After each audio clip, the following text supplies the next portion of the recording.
എന്റെ തക്കാളി കൃഷിയിൽ അഭിമാൻ, FL77 എന്നിവ ഉപയോഗിച്ചതിലൂടെ എനിക്ക് മികച്ച വിളവ് നേടാൻ കഴിഞ്ഞു. പ്രത്യേകിച്ചും പൂക്കളുടെ വാട്ടം കുറഞ്ഞു, കായ്കൾ രൂപപ്പെട്ടു, വിളവ് മികച്ച നിറത്തിലും ഗുണനിലവാരത്തിലുമായി.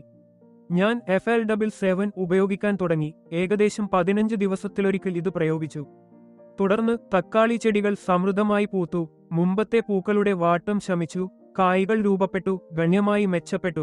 ഓക്ര അല്ലെങ്കിൽ മത്തങ്ങ പോലുള്ള മറ്റു പച്ചക്കറി വിളകൾ കൃഷി ചെയ്യാൻ ഞാൻ പദ്ധതിയിടുന്നു. തക്കാളി വിളയെക്കുറിച്ച് വേരുകളുടെ രൂപീകരണവും സസ്യവളർച്ചയും ഗണ്യമായി മെച്ചപ്പെട്ടു, പൂവിടൽ സമൃദ്ധമായി സംഭവിച്ചു, കായ്കൾ രൂപപ്പെടുന്നത് ഗണ്യമായി വർദ്ധിച്ചു. മുളക് കൃഷിയിൽ മുമ്പുണ്ടായിരുന്ന പൂവ് കൊഴിഞ്ഞുപോക്ക് എന്ന പ്രശ്നം പരിഹരിക്കപ്പെട്ടു.